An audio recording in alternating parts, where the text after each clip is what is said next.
Shalom, saya akan kembali membacakan firman Tuhan yang tertulis dalam kitab Matius 9 ayat yang pertama sampai dengan ayat yang ke-38 dan Matius 10 ayat yang pertama sampai dengan yang ke-42. Matius 9. Orang lumpuh dipulihkan. Sesudah naik ke dalam perahu, Yesus menyeberang dan masuk ke kotanya sendiri. Lalu dibawalah kepadanya seorang lumpuh yang berbaring di pembaringannya. Ketika Yesus melihat iman mereka, berkatalah ia kepada orang lumpuh itu, "Teguhkanlah hatimu, hai anakku, dosa-dosamu diampuni." Mendengar itu, berkatalah beberapa orang ahli Taurat dalam hatinya, "Orang ini menghujat Allah." Yesus mengetahui pikiran mereka, lalu berkata, "Mengapa kamu memikirkan hal-hal yang jahat di dalam hatimu? Manakah yang lebih mudah, mengatakan dosa-dosamu diampuni atau mengatakan bangunlah dan berjalanlah? Namun supaya kamu tahu bahwa di dunia Anak Manusia berkuasa mengampuni dosa." Lalu berkatalah ia kepada orang lumpuh itu, "Bangunlah, angkat pembaringanmu dan pulanglah ke rumahmu." Orang itu pun bangun lalu pulang. Melihat hal itu, orang banyak takut, lalu memuliakan Allah yang telah memberikan kuasa seperti itu kepada manusia. Matius, pemungut cukai, mengikut Yesus. Setelah Yesus pergi dari situ, ia melihat seorang yang bernama Matius duduk di tempat pemungutan cukai. Lalu ia berkata kepadanya, "Ikutlah aku." Matius pun bangkit dan mengikuti dia.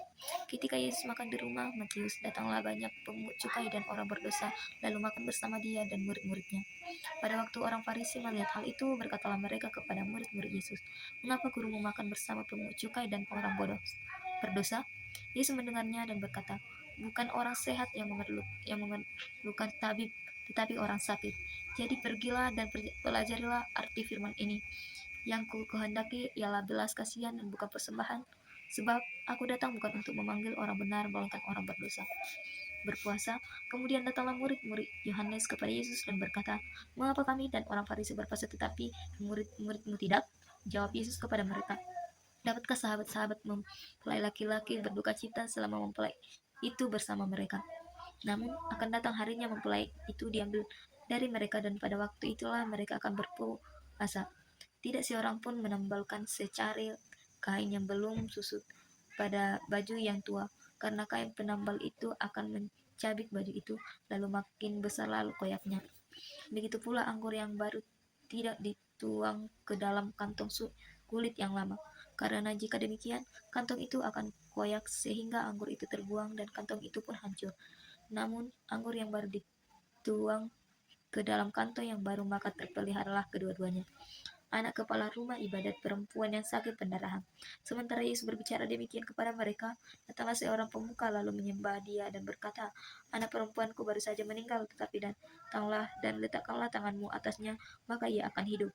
Lalu Yesus bangun dan mengikuti orang itu bersama murid-muridnya.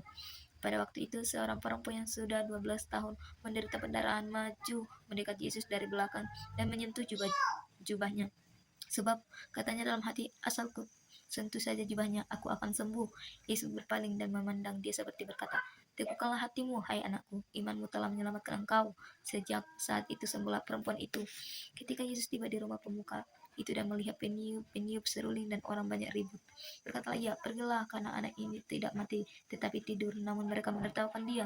Setelah orang banyak itu disuruh keluar, Yesus masuk dan memegang tangan anak itu.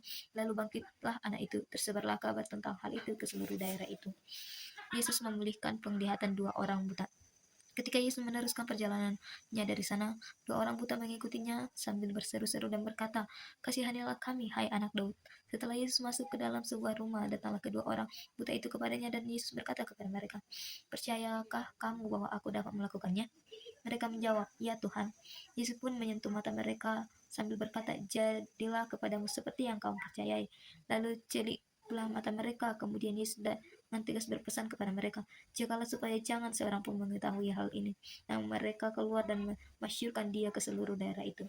Seorang bisu dipulihkan. Sementara kedua orang buta itu keluar, dibawalah kepada Yesus seorang bisu yang kerasukan setan. Setelah setan itu diusir, orang bisu itu mulai berkata, lalu takjublah orang banyak katanya, "Yang demikian belum pernah dilihat yang belum yang demikian belum pernah dilihat orang Israel." Namun orang Farisi berkata, "Dengan kuasa pemimpin setan ia mengusir setan." Belas kasihan Yesus terhadap orang banyak. Yesus berkeliling ke semua kota dan desa. Ia mengajar dalam rumah-rumah ibadat. Mereka memberitakan Injil kerajaan serta menyembuhkan orang-orang dari segala penyakit dan kelemahan. Melihat orang banyak itu, tergeraklah hati Yesus oleh belas kasihan kepada mereka, karena mereka lelah dan terlantar seperti domba yang tidak punya gembala. Lalu katanya kepada murid-muridnya, "Tuaian memang banyak tetapi pekerjaan sedikit. Karena itu mintalah kepada Tuhan yang punya tuaian supaya ia mengirimkan pekerjaan-pekerjaan untuk tuaian itu." Matius 10. Yesus memanggil ke-12 rasul. Yesus memanggil ke-12 muridnya dan memberi mereka kuasa untuk mengusir roh-roh jahat dan menyembuhkan orang-orang dari segala penyakit dan kelemahan. Inilah nama ke-12 rasul itu. Pertama, Simon yang disebut Petrus dan Andreas saudaranya, lalu Yakobus anak Zebedeus dan Yohanes saudaranya, Filipus dan Bartolomeus, Thomas dan Matius pemungut cukai, Yakobus dan Alfeus dan Tadeus, Simon orang jahat dan Yudas Iskariot yang mengkhianati dia. Yesus mengutus ke-12 rasul. Ke-12 murid itu diutus oleh Yesus dan ia berpesan kepada mereka, "Janganlah menyimpang ke dalam bangsa lain atau masuk ke dalam kota orang Samaria, melainkan pergilah kepada domba-domba yang hilang dari umat Israel. Pergi dan beritakanlah kerajaan surga sudah dekat. Sembuhkanlah orang sakit, bangkitlah orang mati, tahirkanlah orang yang sakit, usirlah setan-setan. Kamu telah memperolehnya dengan cuma-cuma, berikanlah pula dengan cuma-cuma. Janganlah membawa emas atau perak atau tembaga dan ikat pinggangmu. Janganlah membawa kantong perbekalan dalam perjalanan. Janganlah membawa baju dua helai, kasut atau tongkat, sebab seorang pekerja patut mendapat nafkahnya.